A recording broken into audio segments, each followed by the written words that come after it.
Operators in industrial facilities are responsible for the operation of a wide variety of equipment. One type of equipment that plays an important role in the operation of an industrial facility is a compressor.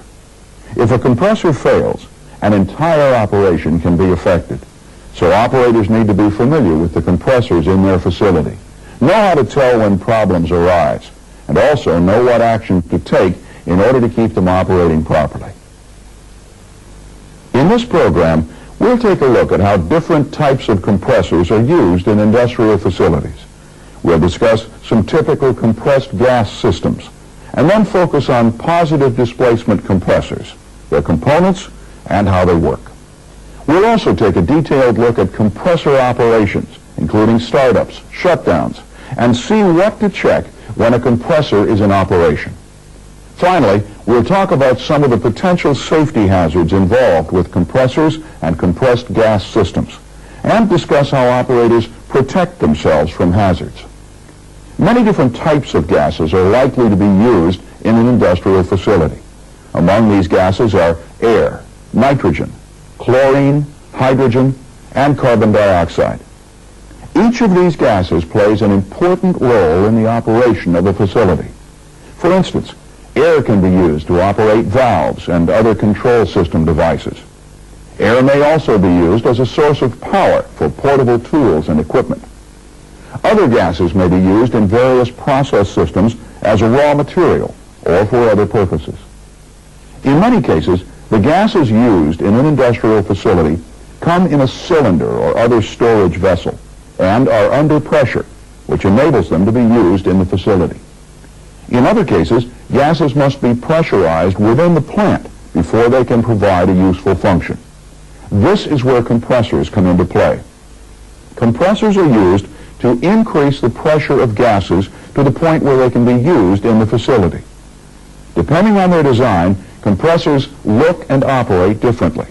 However, all compressors can be grouped into one of two general categories: positive displacement compressors and centrifugal or dynamic compressors.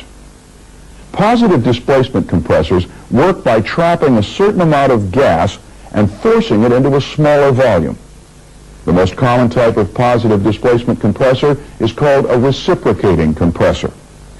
In a reciprocating compressor, gas is trapped in a cylinder and is forced into a smaller space by the action of a piston or some other solid object. There are several other kinds of positive displacement compressors, including this rotary lobe type compressor. Many of these types of positive displacement compressors will be covered in your text. The other major category of compressors, centrifugal compressors, works differently than positive displacement compressors. Instead of trapping and squeezing a certain amount of gas, centrifugal compressors accelerate the gas, giving it energy that is converted into pressure when the gas stream is slowed down in a controlled fashion. Throughout this program, we'll be concentrating only on positive displacement compressors. You'll learn more about centrifugal compressors later in your training. Regardless of the type of compressor, they all have some common elements. For example, every compressor is rated in a similar manner according to its capacity. Two ratings that are used for compressors are its discharge pressure, which is often expressed in pounds per square inch, or PSI, and its flow rate, which is expressed in cubic feet per minute, or CFM. The compressor nameplate you see here indicates that this particular compressor is rated at 100 PSI and 750 CFM. Another element that is similar in all compressors is that they all require some form of drive mechanism. Electric motors are very common drives for compressors. However, gasoline and diesel engines, steam turbines, and gas turbines are also used as compressor drives. Also, most compressors have similar auxiliary devices. These auxiliary devices include cooling devices and systems, lubricating systems, filters, and instrumentation and control systems. These devices and controls will be covered later on in the program. Well, so far, we've introduced what compressors are and explained their functions.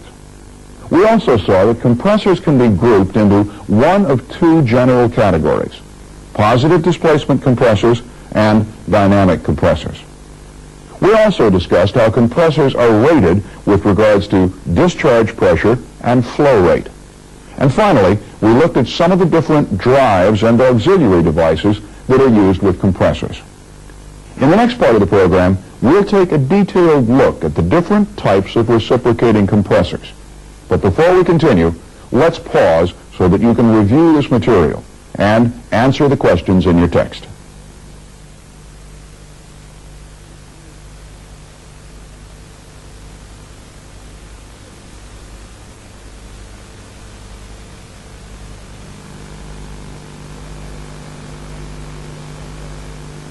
In the last part of the program, we pointed out that compressors are used to increase the pressure of gases to the point where they can be used in industrial facilities.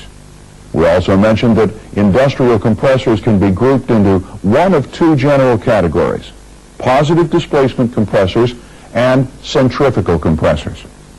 In this part of the program, we'll begin a detailed look into positive displacement compressors. We'll examine several types of reciprocating positive displacement compressors that are commonly found in industrial facilities and see how they work. Although the compressors that we'll look at will be compressing air, they can also be used to compress other gases as well. This is a simplified illustration of a reciprocating compressor. In its simplest form, a reciprocating compressor consists of a cylinder, a piston rings, an inlet valve, a discharge valve, and connections for inlet and discharge piping. The piston is connected to a drive assembly, which consists of a connecting rod, a crankshaft, and a drive, which is not shown. When the drive is started, it causes the crankshaft to rotate, which in turn causes the connecting rod and piston to move back and forth within the cylinder. As the piston moves to the left in this illustration, it creates a relatively low pressure inside the cylinder. When this pressure becomes lower than the pressure inside the inlet piping, the inlet valve opens, which allows air to flow into the cylinder. Now, as the piston reaches the end of its travel in this direction, it no longer creates a low pressure inside the cylinder. As this is occurring, a spring on the inlet valve forces the inlet valve closed, and air stops flowing into the cylinder. Next, as the piston moves to the right, it begins to compress the air inside the cylinder, raising its pressure. When the pressure becomes high enough, it overcomes the force of the spring and the pressure in the outlet line that holds the discharge valve closed. This causes the discharge valve to open, allowing the compressed air to escape through the discharge piping. As the piston reaches the end of its travel in this direction, air is no longer forced out the discharge, and the spring forces the discharge valve to close. This cycle is repeated as the piston moves back and forth. More air is drawn into the cylinder, compressed, and delivered to the discharge piping. The function of the piston rings during all of this is to create a seal between the piston and cylinder, which allows the air to be compressed without leaking past the piston. Now, the example that we just saw was very simple. In fact, most reciprocating compressors used in industry are more complex and can be described in different ways. One way involves the number of cylinders that the compressor has and how they're connected to each other. Reciprocating compressors typically have 1 to 4 cylinders. Each cylinder has its own piston rings, and valves. This illustration shows a portion of a compressor with 2 cylinders. The cylinders have separate air inlet lines, a combined discharge header, and discharge line. The lines connect the cylinder in order to operate in a parallel arrangement. During operation, both cylinders force air into the same discharge line. With this arrangement, the volume of air leaving the compressor, or flow rate, is twice as much as what a single cylinder could produce.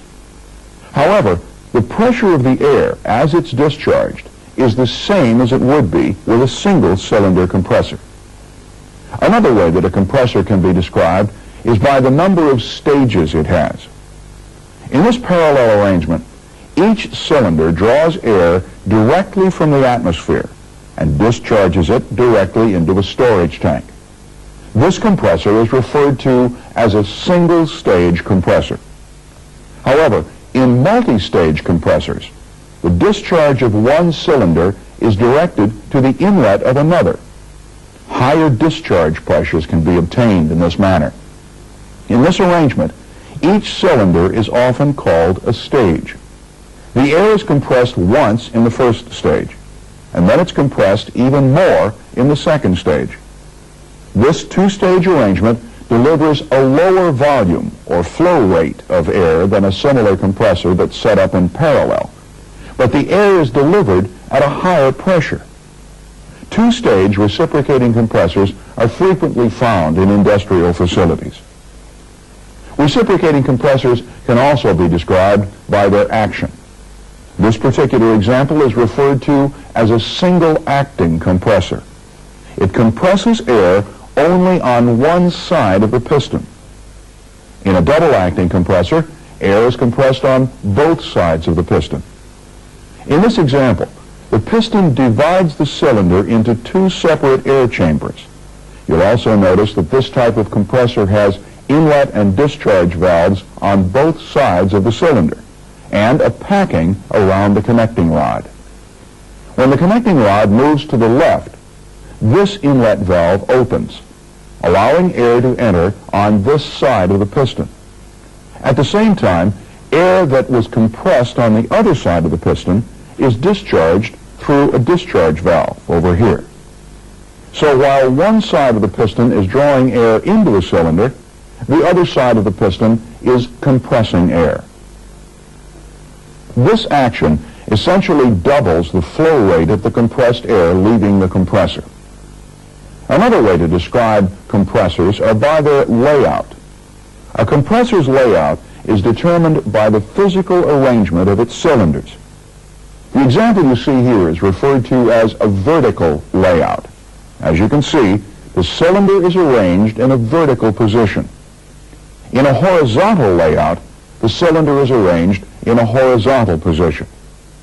This example shows a two-cylinder compressor in a V-shaped layout. As you can see, the cylinders are arranged in the shape of a V. Another common layout for two-cylinder compressors is the L-shaped layout. Here, the cylinders are arranged in the shape of an L. Those are just some of the ways that a reciprocating compressor can be described. In fact, almost any combination of cylinders, stages, action, and layout is possible. In this part of the program, we saw how a reciprocating compressor traps and forces a gas into a smaller volume through the use of a piston and a cylinder. However, other types of positive displacement compressors don't rely on pistons and cylinders to accomplish this. Instead of a reciprocating motion, they employ a rotary motion to compress gas. You'll find more information on how these types of compressors work in your text.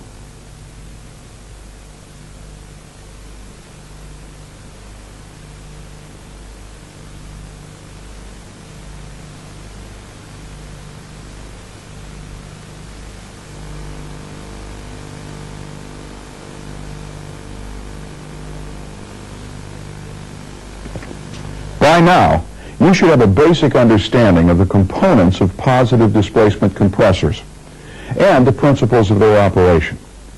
As we've seen, positive displacement compressors all trap and force gas into a smaller volume, increasing the pressure of the gas. That's the function of a compressor. In this part of the program, we're going to discuss some of the auxiliary devices that are used with compressors to help them work efficiently and prevent damage to their internal components. We'll begin with the auxiliary devices that remove foreign material from the gas before it's compressed. In air compressors, air is drawn into the compressor from the atmosphere. This air could come from inside or from outside a room or a building. Regardless of where the air comes from, it's likely to contain small particles of dust or other foreign materials. If allowed to enter the compressor, these materials would cause the compressor to wear excessively and eventually fail. So, air compressors will have some type of filtering device in the intake line to remove dust and other foreign materials. Some air compressors use paper or cloth filters like the one you see here. The air must pass through the filter before entering the compressor. Because the filter is porous, it allows the air to pass, but traps dirt, dust, and other foreign materials. Another type of filter that's used with air compressors is an oil-soaked type, like the one you see here. This device has a series of fine meshed screens that are soaked in oil. The oil coats the screen and traps foreign material as the air passes through the filter.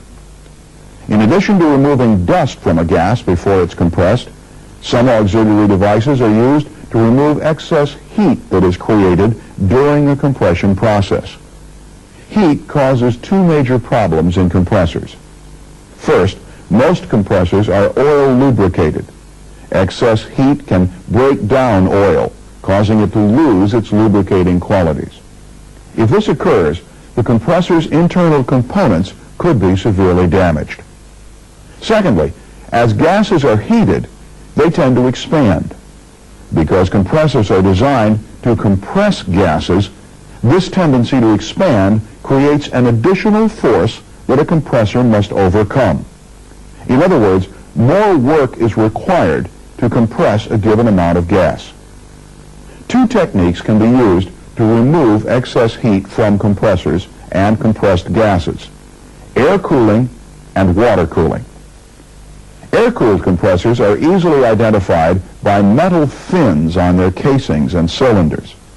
The fins increase the surface area of the compressor, allowing more of the surrounding air to come in contact with and cool the casing and the cylinders. Water cooling can be accomplished in either of two ways. One method is to surround the casing or the cylinders with a jacket.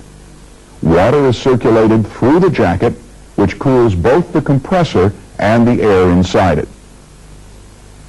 The other way of water cooling cools just the compressed gas. It involves one or more shell and tube heat exchangers.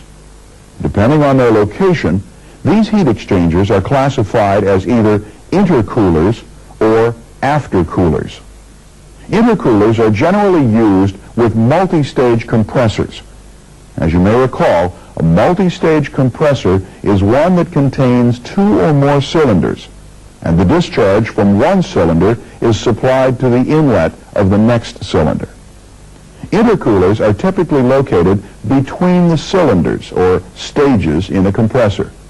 The compressed gas that leaves one stage is routed through the intercooler before being sent on to the next stage. As this illustration shows, an intercooler is basically a shell and tube heat exchanger. The compressed gas from the first stage flows through the tubes of the intercooler and is cooled by cooling water flowing through the shell. Cooling the gas between stages in a compressor is just one way of removing the excess heat that is generated during the compression process. Another method is to cool the gas once the compression process is complete. The device that is used for this method is called an aftercooler. Aftercoolers are basically the same as intercoolers in that they're shell and tube heat exchangers, where the compressed gas passes through the tubes and the cooling medium passes through the shell. The primary difference between them is where they're located in the flow path of the compressed gas. As the name implies, aftercoolers are located downstream of the compressor discharge. The compressed gas that leaves the compressor passes through the aftercooler, which removes excess heat from the compressed gas. Generally, the cooling medium for aftercoolers is water from a plant's cooling water system. In addition to removing dust and heat, moisture is sometimes removed from air and other gases. Moisture separators, or demisters, like this one, can be used to remove moisture from gases. Air and other gases generally contain some moisture vapor. When air or gases are compressed and then cooled, the vapor often condenses into liquid droplets that can damage some types of process equipment. This is a simplified illustration of a typical demister.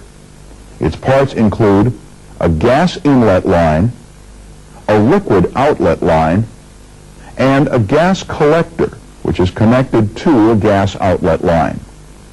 As moist gas enters the demister, it begins spinning. Because liquids are heavier than gases, centrifugal force causes the liquids to hit the shell. There they slide down to the liquid drain and are removed. The gases spin down toward the drain, creating a relatively low pressure area in the center of the demister.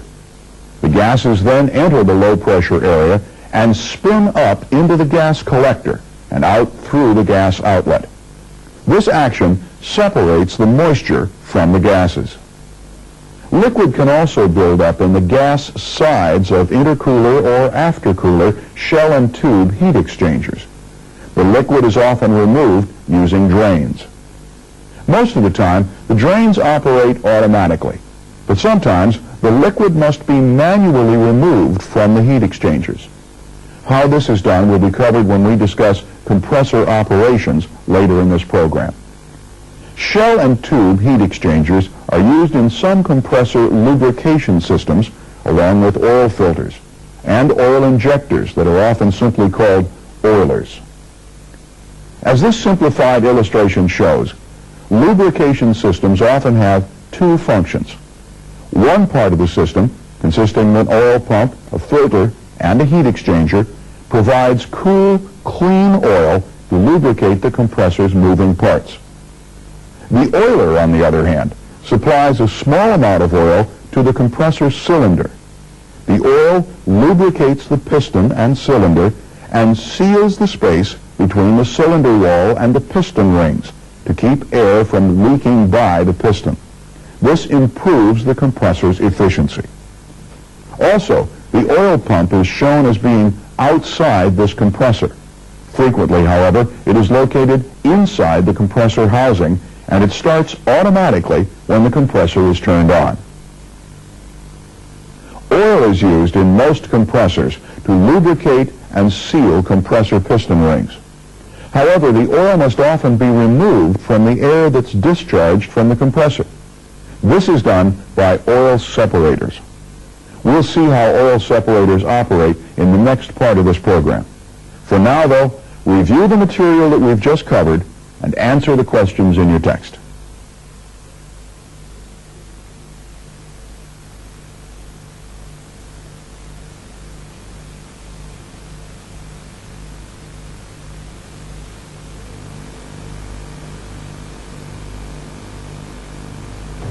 Earlier in the program, we looked at some compressors that use oil for lubricating and sealing purposes.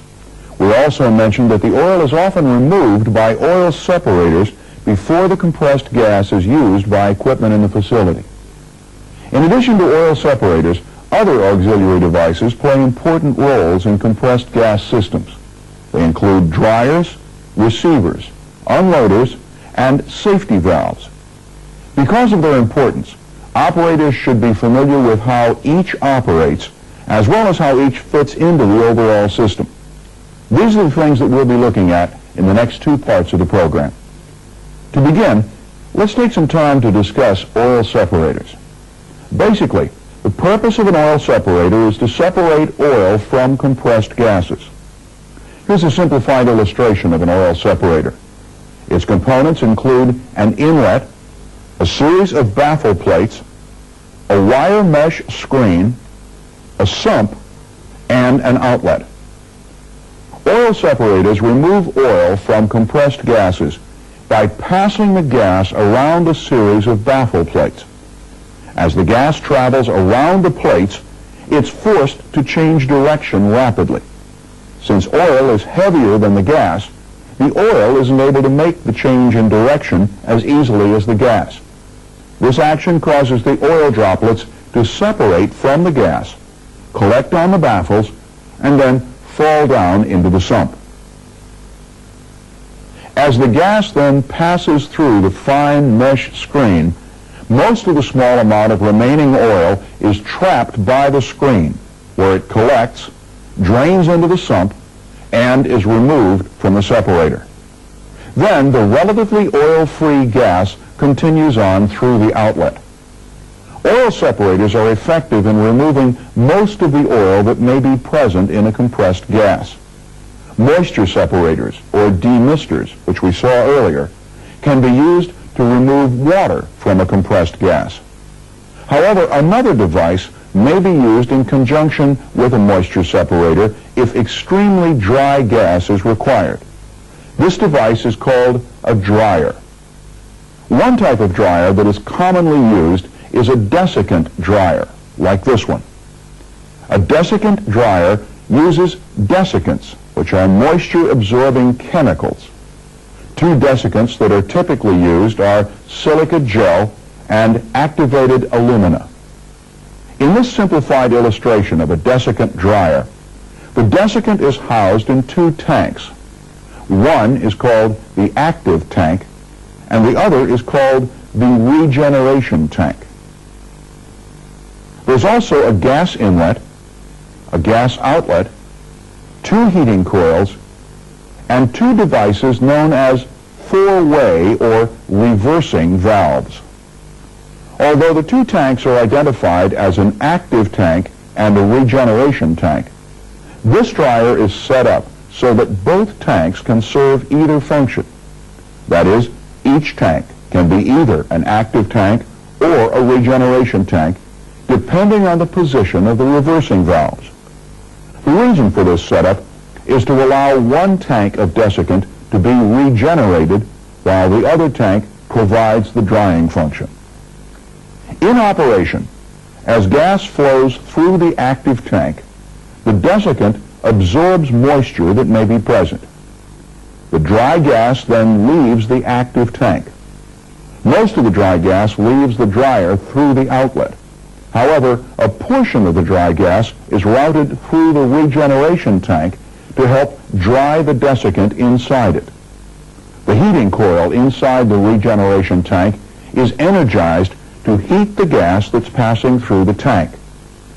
The hot gas removes moisture from the desiccant in the tank.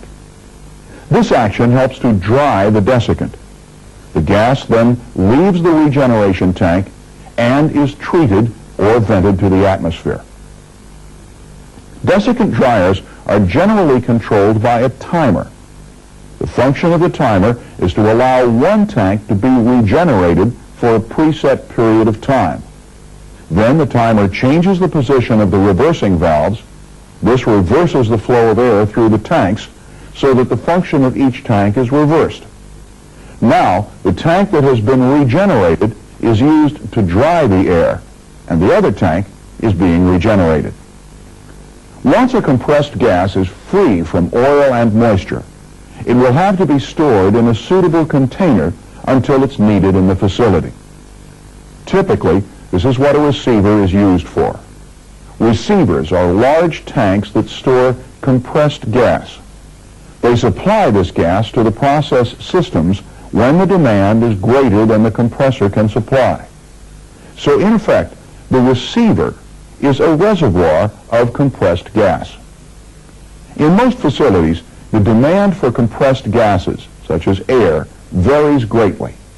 When there is no demand for compressed gas, the pressure in the receiver builds up. If the pressure gets too high, both the compressor and the receiver could be damaged. To prevent damage to these components, pressure regulating devices are used to control the amount of gas that's delivered by the compressor. Pressure regulating methods range from a simple on-off cycle for the compressor to more sophisticated methods, such as the use of inlet valve unloaders. A simple on-off cycle involves a pressure sensor in the receiver that controls the compressor drive. When the pressure in the receiver climbs to a certain preset value, a signal is sent to the compressor drive to stop running. When the pressure in the receiver drops to another preset value, another signal is sent to restart the compressor drive. Large compressors are usually not designed for frequent starting and stopping. They tend to be more efficient if they operate continually.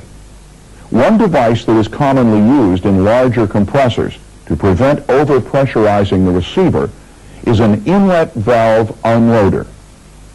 Inlet valve unloaders, like the one in this simplified illustration, are connected to the inlet valves on a compressor. A pressure sensing line is connected from the inlet valve unloader to the receiver. When the pressure in the receiver becomes too high, the inlet valve on the compressor opens. This occurs because the pressure forces a piston and connecting rod to move toward the compressor, pushing the valve a short distance into the cylinder.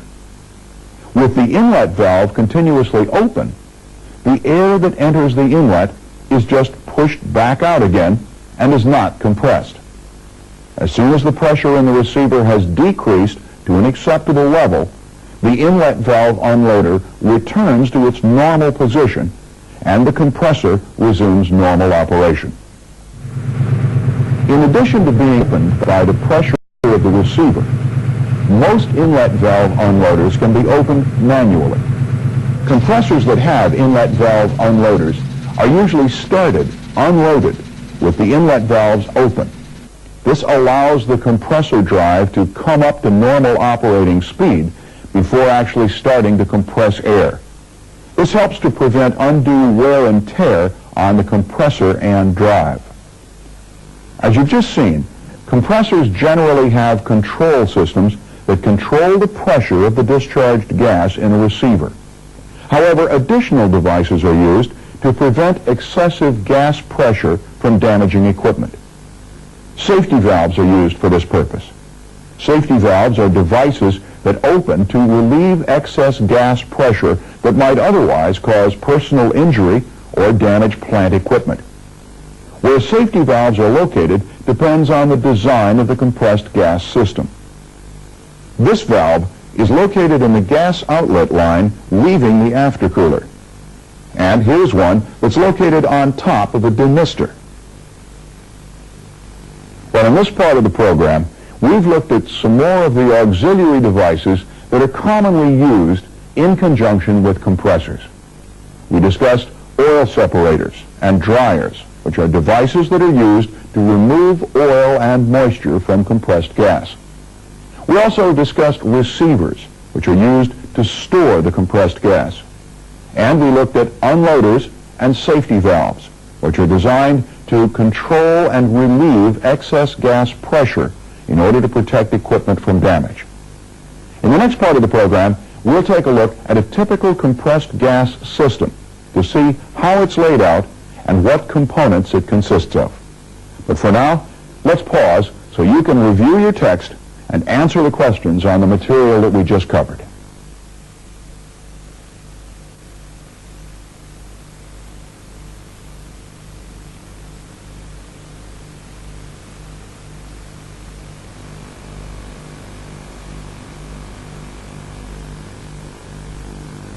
Up to this point in the program, we've concentrated primarily on compressors and their auxiliary devices. All of these devices need to work together in order for a compressed gas system to operate properly. How this is done is what we'll discuss in this part of the program. As we mentioned earlier, compressors can be used to increase the pressure of different gases. However, most facilities generally have some type of compressed air system for use in process systems, control systems, and for other purposes as well. So we'll use a typical compressed air system for the purposes of our discussion. This is an illustration of a typical compressed air system. As you can see, it consists of a number of different components. Let's take some time to discuss each component in this system and see the role it plays. First, this is the compressor. As you can see, it's a single-acting, two-stage compressor and includes an intercooler between stages. Earlier in the program, we saw that the purpose of the compressor is to increase the pressure of a gas. In this case, the compressor takes in air at atmospheric pressure and increases it to about 25 psi in the first stage. At this point, the compressed air leaves the first stage of the compressor and is routed to an intercooler. The air passes through the tube side of the intercooler and is cooled by water passing through the shell side of the intercooler. The cooled air is then routed to the second stage of the compressor. Here, the air is compressed from about 25 psi to 120 psi. From the second stage, the compressed air is sent to an aftercooler. The aftercooler is essentially the same as the intercooler. The compressed air passes through the tube side of the aftercooler and is cooled by water passing through the shell side. From the aftercooler, the compressed air is sent to a demister. As a result of cooling the hot compressed air, it's likely to contain some condensed water. The function of the demister is to remove the water from the compressed air. It does this by swirling the air around inside a cylinder. The swirling action causes the heavier water to separate from the lighter air and collect in the bottom of the demister. From there, the water is sent on to be further processed, and the compressed air is routed past a safety valve and then into a receiver. As you'll probably recall, the receiver is basically a storage tank for compressed air. From the receiver, the compressed air is sent through piping to the rest of the facility at 120 psi. All of the piping that contains the 120 psi air is referred to as the plant air header or service air header. This header is routed throughout the facility to supply air to the equipment that needs it. You'll notice that at this point in the header, there are some additional components and another header. It's referred to as the control air header. It provides air throughout the facility at a lower pressure than the service air header. In this example, the control air header supplies 50 psi air for use in pneumatic actuators and other control system components. Because these types of components require extremely clean, dry air, the additional components on this illustration are needed. The first of these components is an oil separator. As we saw earlier, a small amount of oil is normally present in the discharge of a compressor. The function of the oil separator is to remove the oil from the compressed air. It does this by routing the air around a series of plates and then through a screen. Once removed, the oil collects in the bottom of the separator and is drained to a waste system. The air is routed out of the separator and onto a dryer in this system. This is a desiccant dryer. Its function is to remove moisture that may still be present in the air. From here, the dry air is routed to filters. These are filters. They remove solid impurities. The dry filtered air is then sent through receivers to a pressure-reducing station. This pressure-reducing station consists of two valves, whose function in this system is to reduce the pressure of the 120 psi air to 50 psi for use in the facility. We've indicated that the system in our example provides two supplies of air, one at 120 psi and one at 50 psi. However, the compressed air system in your facility may provide air at different pressures or may supply more than two different pressures of air. Well, that pretty much covers the components that are used in a typical compressed air system. As long as each component in the system is working properly, a supply of compressed air will be available throughout the facility. However, as an operator, you'll have to perform periodic checks on the system and its components in order to detect minor problems before they become serious enough to cause the system to be taken out of service. We'll discuss some of these operator checks and see how compressors are started up and shut down in the next part of the program. For now, though, let's pause so that you can review the material we just covered in your text. And then when you're ready, we'll continue.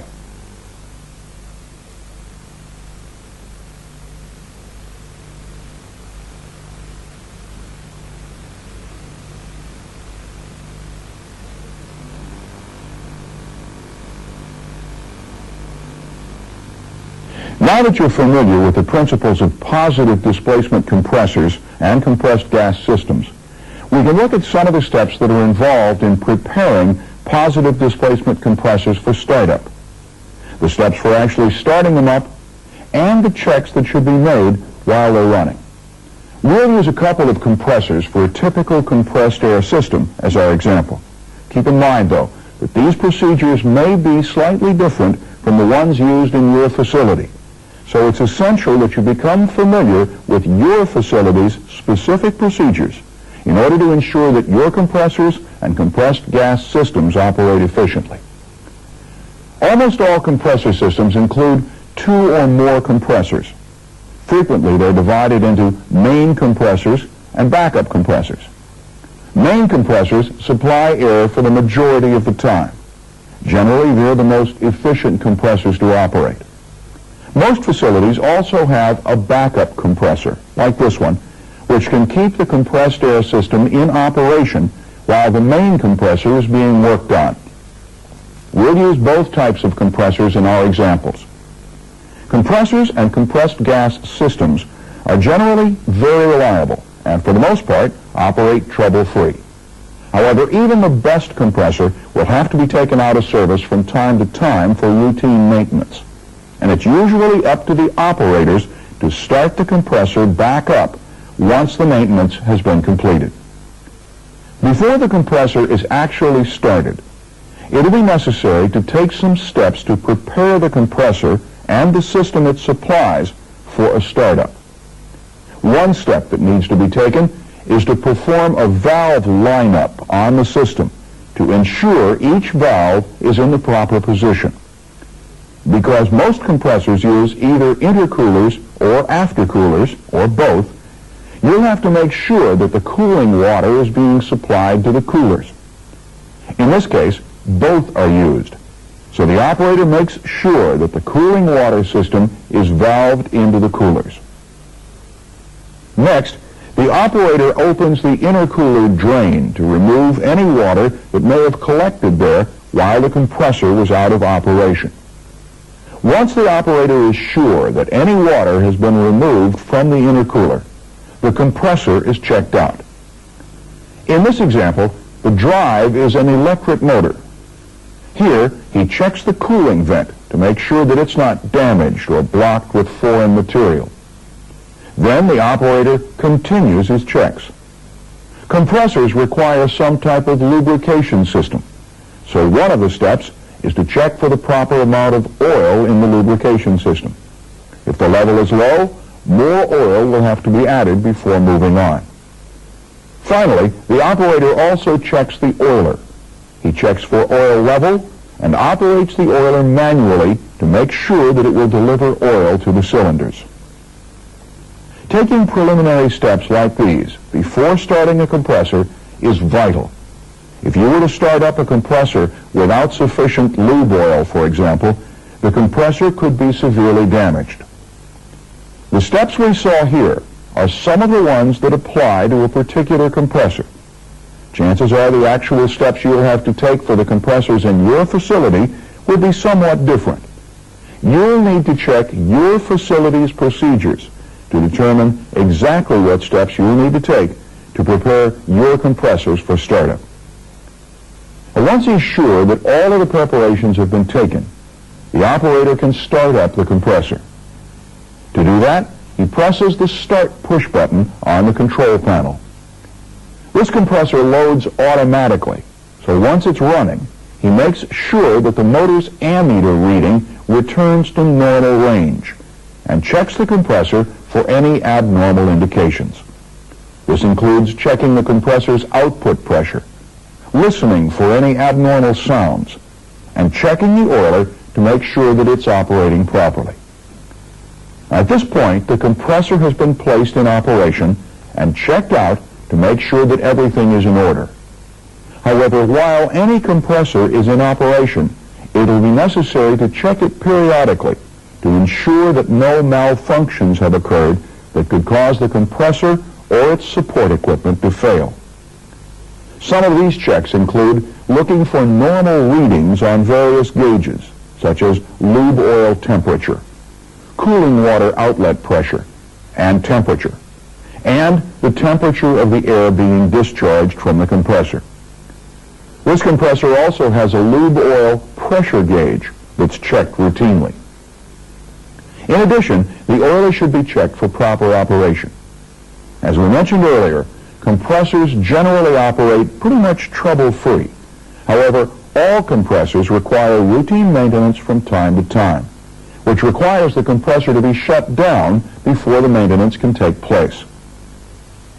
To prepare for shutting down a compressor, it will be necessary to place a backup compressor in operation.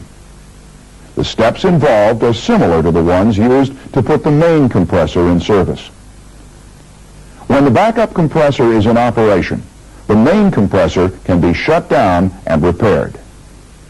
Portable compressors are used in many facilities. They supply air during peak operating periods. Let's take a look at a typical startup procedure for a portable compressor. This operator's first step in starting up the portable compressor is to review the operating instructions. For this compressor, operating instructions are mounted on the compressor itself. Once the operator has read the instructions, he begins his pre-startup checks. Many of the pre-startup checks for this compressor are similar to the ones we saw earlier. For instance, the first thing the operator will check is the lube oil level for the compressor. Almost all compressors contain lubrication systems of one sort or another, so checking lube oil levels is a common part of almost every compressor startup procedure. When the operator has checked the lube oil level and is sure that enough oil is available, he'll begin checking the drive, which in this case is a diesel engine, for loose or damaged parts. Once he's verified that none of the engine's external parts are damaged or broken, he'll check the condition of the air intake to make sure that it's not damaged or blocked with trash. Then he checks the fuel level to make sure that enough fuel is available to operate the compressor. When the operator is sure that everything is in order, he starts the compressor's engine. The diesel engine should be allowed to warm up for a certain period of time before the compressor is loaded. While the engine is warming up, the operator carefully checks it, listening for unusual noises and looking for loose parts. And when the engine and compressor is properly warmed up, the unloader valve can be closed and the discharge valve slowly opened, putting the compressor in operation. In this part of the program, we've looked at some of the steps involved in preparing a compressor for a startup, its startup procedures, and some of the routine checks that need to be made once it's running. The procedures the operators were following in the examples we saw may be different from what's required in your facility. Make sure that you follow your specific procedures when performing any operations on the compressors and compressed gas system in your facility. In the next part of the program, we'll discuss some of the hazards involved with compressors and compressed gas systems and how to protect yourself from them. But for now, let's pause so you can review your text.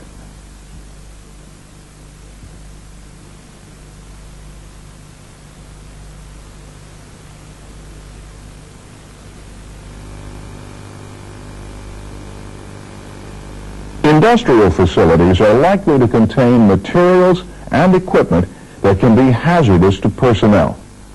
Throughout your training, you've probably been shown what hazards are present in your facility and what precautions to take to protect yourself from them. Compressors and compressed gas systems, like other equipment and systems, also have some hazards that you ought to be aware of. You need to be familiar with the precautions you should take to protect yourself from them as well. In this part of the program, we'll discuss some of the hazards of compressors and compressed gas systems that you need to be familiar with. Let's start by taking another look at compressors and see what potential hazards they possess. Compressors are generally considered to be rotating machinery. Anytime you're around rotating machinery, you need to exercise care that your clothing doesn't get caught and pull you into the equipment. Earlier in the program, we pointed out that heat is generated anytime a gas is compressed. When compressors are operating, the outside surfaces can be very hot. It's very easy to receive a severe burn from an operating compressor, so you'll need to wear gloves and long-sleeve shirts when working around them. Compressors are also very noisy. Anytime you're working around compressors, it's important to wear the appropriate hearing protection. Otherwise, your hearing can become permanently damaged. In addition to the hazards involved with compressors that we've just discussed, there are hazards involved with compressed gas systems that you need to be familiar with. Anytime you're working around compressed air or any other compressed gas, there's a chance that dirt or dust can become airborne because of leaks in the compressed gas system.